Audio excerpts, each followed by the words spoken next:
Well, I can't really speak on behalf of everybody, but I think by now we are very much used to waking up and seeing all sorts of news every day. And sometimes, you think things are going one direction, they'll take a U-turn. I think the important thing really for us is that, we need to make sure that our market is resilient and we are able to provide a very robust and transparent, stable market for investors and corporates to continue to conduct their activity, be it fundraising, be it trading and investing.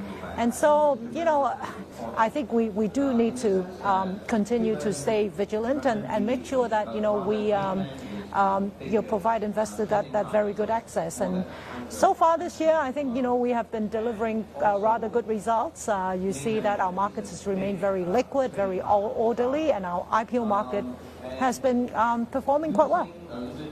On April the 7th, we saw huge markets reaction globally. Hong Kong plunged 13% on the back of Liberation Day by Trump's announcements. The Hong Kong market, though, now outperforming year-to-date, up 16%. It's outperforming many Asian markets around the region. How does the market look now? Okay, I think that's exactly the point I was trying to make. Even though we experienced on the so-called Liberation Day quite a big volatility, but the market remained very orderly, and that's the resilience that was clearly demonstrated.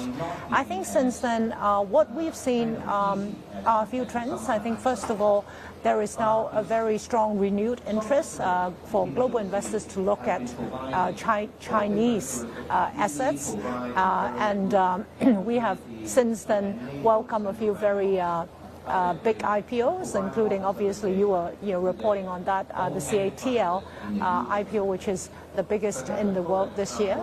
Our volume has also stayed very strong, and so year-to-date, our ADT is at about 250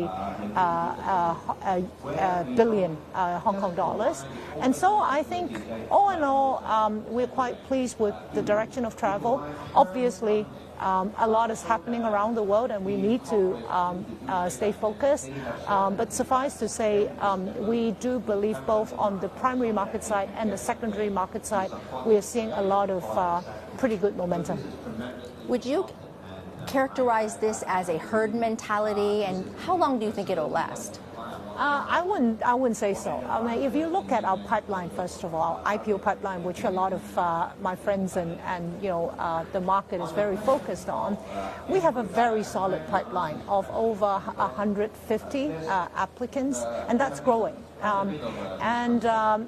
Deal after deal, we see very strong participation, not only from local or regional investors, but really investors from the U.S., from Europe, from the Middle East. And I am quite confident that we are going to continue to see this pipeline building, and therefore this is not sort of a fad. This is really underpinned by very strong fundamentals. The other thing which I think I'm noticing is that given how much volatility there is in the market, investors around the world, they are beginning to also sort of reflect upon what they are observing, and maybe they need to reassess how they are allocating their capital. And I think with that happening, and with that also coinciding with the fact that we are able to bring so many exciting investment opportunities in front of investors, that probably will attract more capital to look our way. And therefore, I do think that this could be a sustainable trend. I want to ask you about contemporary Amprex, and there are only a handful of H shares that trade to a premium to their A share counterparts. Contemporary Amprex is one, BYD, China Merchants.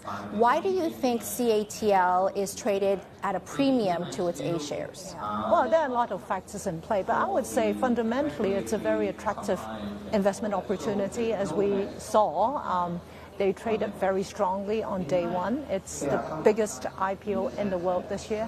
And they were able to exercise the green shoe on the second day of trading. I would say that, the ability of these domestic Asia-listed company to pursue another listing in Hong Kong, by in itself, it's very attractive to both the companies themselves as well as investors around the world who want to partake in that investment story. On this A to H phenomena or trend, we have already received over 20 applications which are being processed at the moment. And there are another 20 plus companies, A-share listed companies, which have already announced their plans to list, to pursue another listing in Hong Kong. So I think with that becoming a more prominent phenomena, I would say that probably will help further draw the attention of international investors. And with more trading activity, hopefully, we see that spread between the A-share and the H-share price narrowing. Another name that we're watching is Shein, whether it's a New York listing or a London listing. This was seen as part of the company's efforts to gain legitimacy as a global company rather than a Chinese company, also accessing to a wider pool of Western investors. What do you say to those that believe if it was a Hong Kong listing, it would go against this strategy? Okay, well, I wouldn't sort of comment in the context of any particular company, but more generally, I do believe that a listing in Hong Kong is a badge of honor. It's recognition. We do have very high requirements, in terms of making sure that companies joining our exchange are good quality ones. And therefore, I think over and over we are able to demonstrate to the world that we bring quality companies which are highly sought after by international investors to list on our markets. And therefore, I really don't consider that, as sort of going against, the wish of a company to become global. Quite the contrary, we are a global and an international exchange. I mean, today, as you can see from the Connect call, we're bringing together investors and companies from around the world, and especially in the Middle Eastern region.